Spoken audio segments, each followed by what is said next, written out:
아멘. 아멘.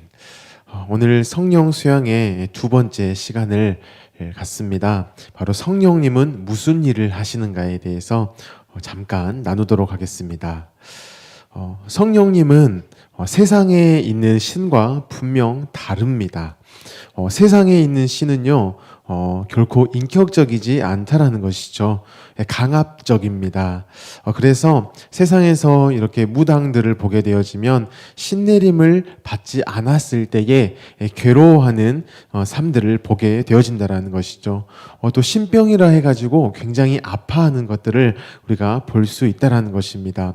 그래서 신내림을 받은 사람은요, 애초에 강압적인 그 귀신이기 때문에 귀신이 이제 그 안에서 일을 할 때에도 자신의 의지와 상관없이 그렇게 귀신의 일을 하게 되어집니다.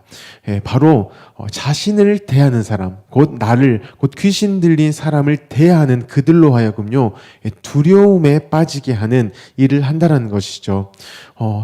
사람들을 귀신의 발 아래에 이렇게 두게 하여서 두렵게 하는 그러한 일들을 자신의 의지와 상관없이 그렇게 귀신의 원함 따라서 하는 그런 일을 한다는 것입니다. 그래서 그 두렵게 하는 일들을 보면요, 정말 무가치한 일들을 하는 것을 볼 수 있습니다. 바로 작두를 탄다든지, 다른 사람 소리를 흉내낸다라든지, 혹여 어떤 과거에, 그 사람의 과거에 어떤 잘못된 그런 일들을 들추면서 그들로 하여금 두려움 가운데에 떨게 한다라는 것이죠. 그래서 사람들은 귀신 들린 사람을 두려워합니다. 결국에는 그리고 끌려가면서 그 안에서 자유롭지 못하는 그런 삶들을 살아간다라는 것입니다.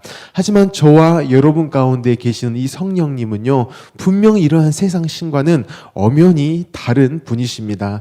우리 성령님은 인격적이십니다. 그래서 언제나 저와 여러분의 동의를 구하신다는 것이죠.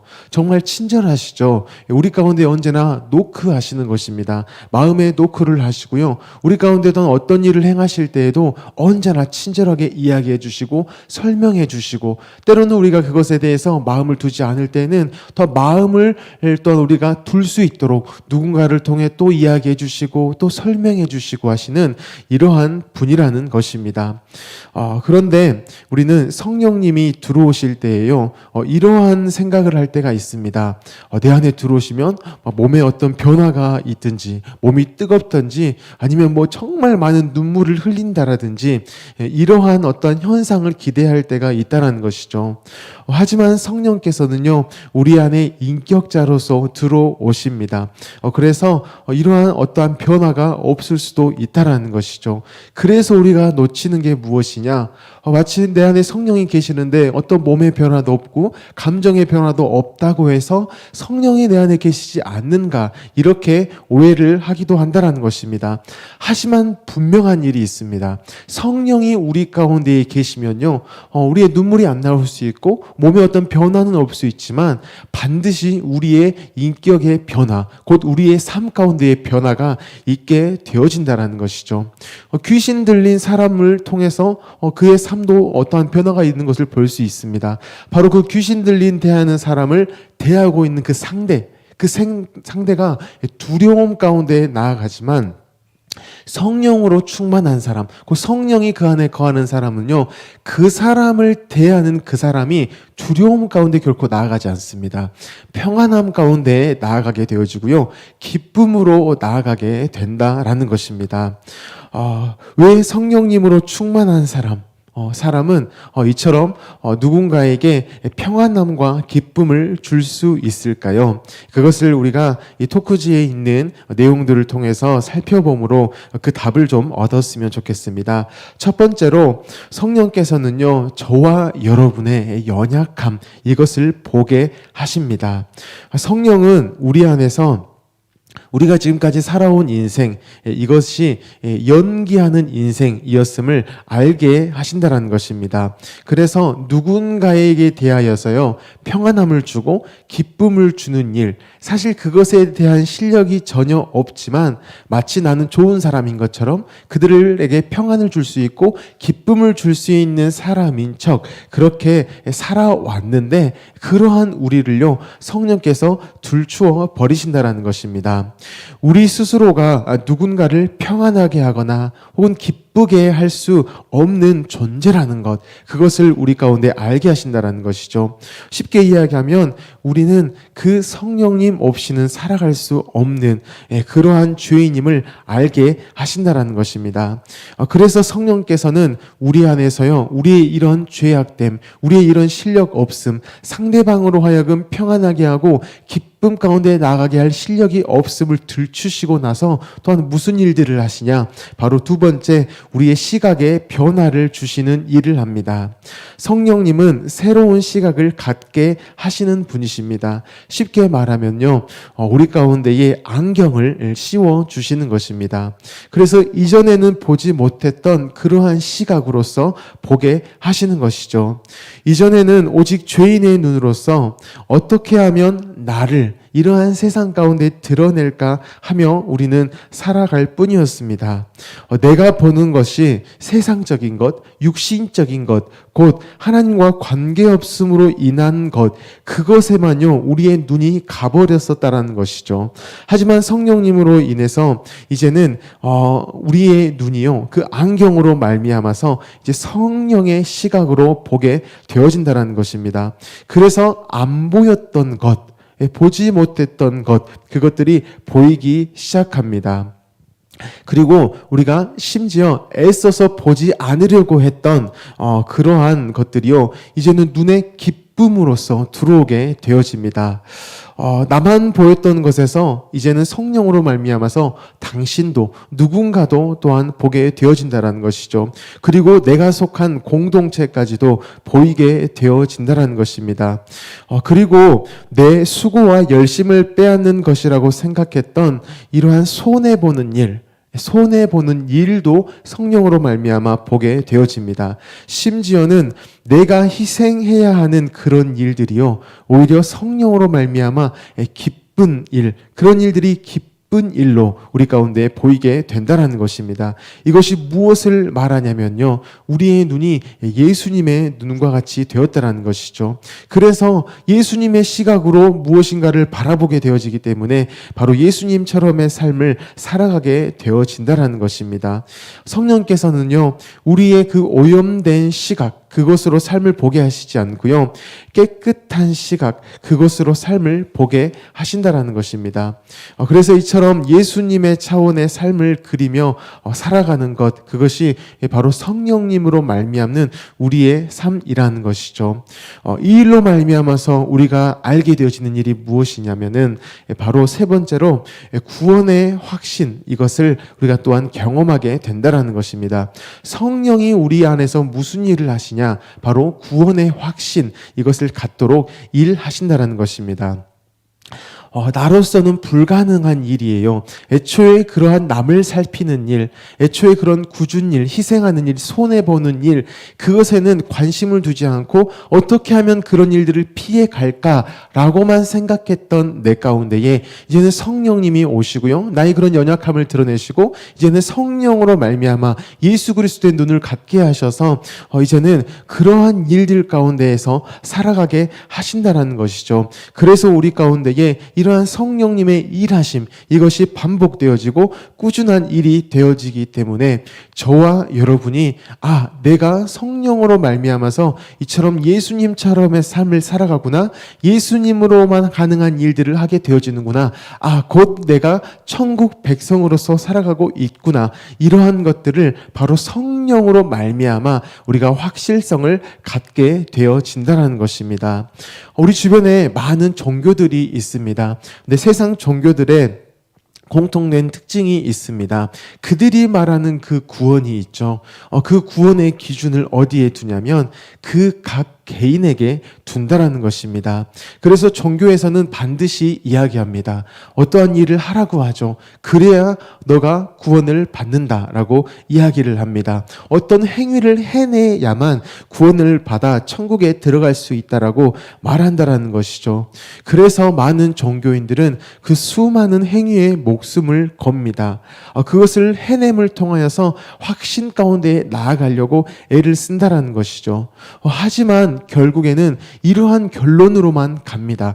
하면 할수록 내가 그것을 못하고 있다라는 것을 안다라는 것이죠. 그러면 더 열심을 냅니다. 더 시간을 내고 그것에 더 노력을 쏟습니다. 하지만 그럴수록 안 되는 것만을 결국에는 직면하고 좌절하고 포기하고 그렇게 떠나버리는 것이 바로 세상의 종교라는 것입니다. 하지만 성령께서는요, 우리에게 이러한 방법으로는 결코 이야기하시지 않으시죠. 우리에게 어떠한 노력을 요구하시고 그 노력을 달성하면 너희를 구원하겠다. 너희가 구원을 받을 수 있다. 결코 이런 말들을 하시지 않는다라는 것입니다. 오직 성령께서는 그 구원의 자격과 신분에 대해서 말씀을 하실 때에요, 우리의 어떠함을 가지고 이야기하시지 않습니다. 애초에 우리 안에 오셔서 우리가 우리의 어떠함으로 구원받을 수 없었다라는 것, 그러한 연약한 존재라는 것, 그러한 죄인임을 알게 하셨고, 그래서 그러한 시각을 바꿔 주셨다라는 것이죠. 하나님으로만 살 수 있는 존재임을 알게 하셨다라는 것입니다. 그리고 성령께서 우리와 함께 하심으로 일어나는 일들, 그 일을 통하여서 우리로서는 할 수 없지만 놀랍게 성령으로 말미암아서는 되어지는 일이구나. 나의 삶 가운데 도저히 내 열심으로 해내려고 했지만 안 되었던 그 일이 성령님의 일하심으로 말미암아 되어지는 것을 통해서 우리가 구원의 확신을 갖고 살게 하신다라는 것입니다. 바로 저와 여러분이 성령으로 말미암아 하나님의 자녀이구나, 이것을 마땅히 여기도록 하시는 그 일들을 하신다라는 것입니다. 성령이 내 안에서 하시는 일이 어떠합니까? 정말 놀랍죠. 저와 여러분으로서는 결코 상상도 할 수 없었고 애써서도 해낼 수 없었던 일들, 그것만 하신다라는 것입니다. 그래서 주변에서요, 감히 이러한 말도 듣게 되어집니다. 누군가를 보니, 당신을 보니, 부장님을 보니, 자네를 보니, 예수님이 보여. 예수님이 어떠한 분인지 알겠어. 이러한 놀라운 말들을 듣게 되어진다는 것입니다. 성령이 내 안에 일하시면요, 이러한 이야기를 듣게 되어진다는 것입니다. 이 부분을 성경에서는 이렇게 이야기합니다. 사도행전 1장 8절에 오직 성령이 너희에게 임하시면 너희가 권능을 받고 예루살렘과 사마리아와 온 땅에 이르러 내 증인이 되리라 라고 이렇게 말씀을 하시죠. 성령님이 임하시면 증인이 되어진다라고 이야기합니다. 여기에서의 증인은요, 우리가 흔히 이야기하는 전도하는 사람, 그래서 전도지를 주면서 예수님은 이러한 분이에요, 믿으면 좋아요, 믿으면 천국 가요. 물론 이러한 일 정말 귀합니다. 이러한 일들은 계속 되어져야 하지만 성경에서 지금 말씀하고 있는 이 성령의 일하심으로 말미암는 증인은 무엇이냐면요, 그 예수님을 보여준다라는 것입니다. 성령이 임하시면은요, 어떠한 권능으로 나타나느냐, 예수님의 어떠함이 드러나 버리는 그러한 삶을 살아간다라는 것이죠. 그리스도를 닮았다라는 것, 그것을 보여주는 인생을 살아간다라는 것을 이야기합니다. 그래서 성령이 우리 가운데 하시는 일이 무엇이냐면은요, 네 번째입니다. 그리스도를 닮게 하시는 일입니다. 우리는 성령의 일하심으로 그리스도를 닮아갑니다. 성령님은 우리의 신분만 이렇게 자녀라는 것으로 바꿔주신 게 아니고요, 그 자녀에 합당한 생활까지도 바로 성령으로 말미암아 우리가 그렇게 살아갈 수 있다라는 것입니다. 신분만 변화된 게 아니고요, 그 신분에 합당한 삶도 우리가 변화되어져서 나아간다라는 것입니다. 상속자답게 살아가도록 저와 여러분을 인도해 주신다라는 것입니다. 그러므로 현재 우리 삶이 우리 스스로 생각할 때 혹시 마음에 들지 않는다라면은요, 내가 그것을 고치기 위해 애쓰거나 안 되는 것을 내가 어떻게 바꿔보려고 애쓰기 전에 우리의 신분이 누구로 말미암음인가, 또한 그 신분으로 말미암아 변화된 삶이 누구로 말미암는가를 늘 기억하시면 좋겠습니다. 바로 성령으로 말미암아서 우리가 다시 그렇게 살아가게 되어진다라는 것이죠. 그리스도를 닮는 그 인생으로 살아가게 되어진다라는 것입니다. 그래서 성령과 동행함을 계속해서 꿈꾸시기를 바랍니다. 그리고 끊임없이 그 성령님이 우리 가운데 충만하심을 구하시기를 바랍니다. 그렇다면 저와 여러분은요, 성경에서 이야기하고 있는 바로 그 사람, 그 성령의 사람, 바로 그 증인, 그 그리스도를 닮은 그 사람으로서 살아가게 되어진다는 것입니다. 사랑하는 성도 여러분, 성령님의 일하심으로 그리스도를 닮은 그 사람으로 살아가시기를 바랍니다. 우리 옆에 계신 분들께 이렇게 잠깐 이렇게 축복을 했으면 좋겠습니다. 당신에게서 예수님 티가 났으면 좋겠습니다라고 잠깐 축복했으면 좋겠습니다. 네, 당신에게서 예수님 티가 나기를 바랍니다. 그래서 이렇게 예수님 티가 나는 인생은요, 문제를 만나도요, 절망하지 않고, 또한 원하지 않는 사람을 만났다라고 해서 괴로워하지 않습니다. 오히려 그 절망 가운데에서 절망의 끝 죽음, 그 죽음 가운데에서 영원한 생명을 만들어 버리신 그 예수님 때문에요, 오히려 절망 가운데에 넉넉함이 나오고요, 웃음이 나옵니다. 바로 그런 사람을 대할 때에 두려움 가운데 결코 나아갈 수 없고, 그러한 그리스도를 닮은 사람 가운데에서 바로 평안함을 느끼고요, 어떠한 안도함을 느끼고 어떠한 기쁨을 그렇게 누려 나아갈 수 있다는 것입니다.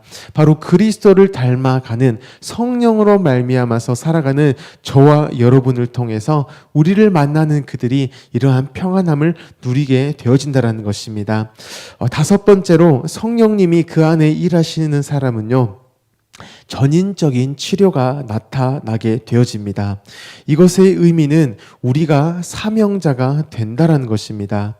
성령님으로 인해서 연약함을 받고 새로운 세상을 보게 되어졌습니다. 그리고 구원의 확신을 얻었고요. 그래서 천국 시민권자다운 그런 하나님의 자녀로서의 그리스도를 닮은 삶을 살게 되어졌습니다. 그래서 성령님이 일하시는 사람은 그 일하심이 바로 이 나라는 사람을 통하여서 멈추는 것이 아니고 반드시 흘러가는 것을 우리는 경험하게 되어진다는 것입니다. 이것을 성령이 우리 가운데에서 일하심으로 우리가 알 수 있는데요, 사도행전 2장에 그것을 자세하게 기록하고 있습니다. 그곳에 보게 되어지면은 마가의 다락방에서 120명의 이 제자들이 기도하고 있습니다. 이때에 약속하신 성령이 그들 가운데에 충만하게 임하게 되어지시죠. 그래서 성령의 충만함을 받아서 그들은 많은 언어들로 이제 복음을 선포하게 되어집니다. 그리고 쭉 이 장을 계속 보게 되어지면은요, 결국에는 세례를 받고 신도가 되어진 그 수가 하루에 3,000명이 넘는 그 일이 일어나게 되어졌습니다. 지금 여기에서 우리가 중점을 둬야 될 것이 무엇이냐면, 성령님이 일하시면 성도가 3,000명이 된다. 결코 이것이 아닙니다. 이것은 그렇게 중요한 일이 아닙니다. 왜냐하면 성령은요, 애초에 목적이 그 숫자에 있으신 게 아니었기 때문입니다. 우리가 이 부분에 대해서 지난 설교에서 들었습니다. 3,000명이 모였다라는 것, 그렇다면은요, 그 공동체 가운데에는 어마어마한 일들이 나타날 수밖에 없습니다. 3,000명이 살아온 과거가 있습니다. 그 과거 가운데에 있었던 상처도 있습니다. 연약함도 있고요, 눈물도 있습니다. 괴로움도 있었다라는 것이죠. 그래서 마땅하게 나오게 될 반응이 무엇이냐? 짜증내야 합니다. 화내야 합니다. 서로에게 손가락질해야 합니다. 싸우는 일들만 가득한 게 오히려 일반적이고 오히려 그게 자연스러운 바로 구성이라는 것이죠. 하지만 성경에 보게 되어지면은요, 그 3천 명이 하루에 모였음에도 불구하고 사랑하는 일, 오히려 섬기는 일이 있었다라는 것을 이야기하고 있습니다. 이게 무엇을 뜻하냐면은요, 성령께서 일해 버리셨기 때문에 바로 그 안에 이러한 서로 사랑하고 섬기는 전인적인 치유가 일어났다라는 것입니다. 내 안에 혼자 그 일만 일어난 게 아니고요, 반드시 그 안에 있는 공동체 가운데에 성령의 일하심으로 말미암아 이러한 전인적인 치유가 나타났다라는 것입니다. 이렇게 전인적인 치유가 있는 곳에는요, 용서하는 그 일이 부담되거나 짐이 되어지지 않습니다. 용서하는 일이 너무 기쁜 일이 되어진다는 것이죠.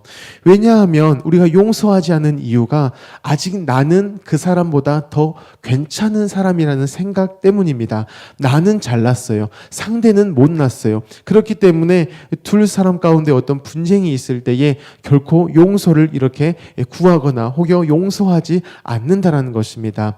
하지만 성령께서 그 안에 일하시면은요, 그 안에 그의 연약함을 보게 하십니다. 그럼에도 불구하고 그러한 나를 구원하신 그 은혜를 또한 보게 하신다라는 것이죠. 그래서 그러한 나, 그러한 연약함, 상대를 용서하지 못하는 나, 그러함에도 불구하고 구원하신 그 은혜가 성령이 계속해서 내 안에 그 은혜를 이렇게 일깨우시고 계속해서 그 은혜를 머물게 하시고 그것을 알게 하시기 때문에 이제 용서하는 일, 그것이 되어진다는 것입니다. 바로 상대가 나보다 언제나 훌륭한 분인 것을 그 안에 인정하게 하시고요, 실제로 그를 훌륭하게 여기는 실제적인 태도, 바로 내가 그에게 용서를 구하거나 또한 그가 나에게 어떠한 용서를 구했을 때에 용서하는 일, 심지어 그가 나에게 아직 어떤 반응을 보이지 않았어도 내가 그를 그냥 너끈히 용서하는 그런 일들이 되어진다는 것입니다. 결코 성령이 일하시는 사람은요, 상대방의 티를 잡아낼 필요가 없다라는 것이죠. 이미 예수 그리스도로 인해서 충분합니다. 그래서 용서해도 되고요, 손해봐도 되는 그 인생을 살아갈 수 있다라는 것입니다. 그 일로 말미암아서 계속해서 하나님은요, 성령이 일하시는 그 인생들의 삶이 어떠한가를 말씀하십니다. 이 세상 가운데에 그 성령으로 말미암아서 살아가는 사람의 넉넉함과 또한 여유로움, 또한 그들을 대할 때에 오는 평안함과 그 기쁜, 세상이 줄 수 없는 그 만족감을 계속해서 보여주신다라는 것이죠. 그래서 하나님께서는 성령을 통하여서 이 일들이 계속 되어지기를 원하시기 때문에 세상 가운데에서 계속 세상이 그 예수 믿는 자들을 보고 바로 주께 돌아오는 일들을 위해서 저와 여러분 가운데요, 주시는 것이 있습니다. 계속해서 섬기는 일을 하도록, 계속해서 사랑하는 일을 하도록 각양 은사를 주신다는 것입니다. 계속해서 우리가 그 은사 가운데에서 바로 이 성령의 일하심에 동참된 삶을 살아간다는 것이죠. 성령님은 바로 저와 여러분을 통하여서요, 계속해서 이 은사를 가지고 일을 하십니다. 그래서 우리 가운데에 누군가를 사랑하는 그 은사가 있다라면은요, 계속해서 그 은사를 우리에게 주십니다. 그래서 한 사람을 사랑했던 것이 두 사람, 또한 이러한 어떠한 어려움에 있었던 사람만 했다라면 다른 어려움 가운데 있는 사람까지도 품을 수 있고 그들에게 사랑할 수 있는 그런 놀라운 은사를 부어 주신다는 것입니다. 우리는 이렇게 이야기를 하기도 합니다. 돈이 없어서 누군가를 내가 못 섬긴다라고 이야기합니다. 그래서 내가 돈이 생기면 나중에 섬긴다라고 이렇게 이야기를 합니다. 그렇다면 이 사람이 구해야 될 것이 무엇일까요? 돈 달라고 구해야 될까요? 그렇지 않습니다. 성령의 충만함을 구하면 됩니다. 누군가를 섬기는 일, 사랑하는 일에 분명히 돈은 필요합니다. 하지만 돈은 본질적인 그 원동이 아니라는 것이죠. 그 근원이 아니라는 것이죠. 바로 성령께서 우리 안에 일하시면은요, 우리에게 주신 그 은사, 또한 우리에게 주신 그 돈이라는 은사, 우리에게 주신 누군가에게 미소 지을 수 있는 그 은사, 누군가에게 밥을 지어줄 수 있는 그 은사, 누군가의 아이를 돌봐줄 수 있는 그 은사, 이러한 은사들을 우리에게 더욱더 주셔서 마땅히 그들을 섬기게 하는 그 일들을 하신다라는 것입니다. 사랑하는 성도 여러분, 그 성령의 충만함을 구하시면서 나아가셨으면 좋겠습니다. 나만 갖고 가시지 마시고요. 그래서 나만 가지고 즐거워하는 것이 아니고요. 이제는 그 옆 사람도 그 성령의 어떠하심을 경험할 수 있도록 계속해서 성령의 충만함을 구하시고 내 안에 그렇게 일하시는 성령으로 말미암아 살아가는 저와 여러분이 되어지셨으면 좋겠습니다. 네, 이렇게 제가 너무 말을 빨리 이렇게 좀 했는데 여러분들이 이렇게 적으셨을 것 같아요. 1번부터 6번까지. 그래서 그것들을, 내용들을 보시면서 다시 한 번 더 이렇게 가족분들과 함께 나눠주셨으면 좋겠고, 이게 뒷면에 이렇게 보시면은 그 내용과 또 밑에 질문 2가지가 있습니다. 그 질문에 답을 또 하시면서 그렇게 성령님의 어떠하심, 일하심 이것을 나누는 그러한 시간이 되셨으면 좋겠습니다. 우리 다음 주에 성령 수양의 3번째 시간, 이것을 또한 기대함으로 이 시간을 마치도록 하겠습니다. 감사합니다.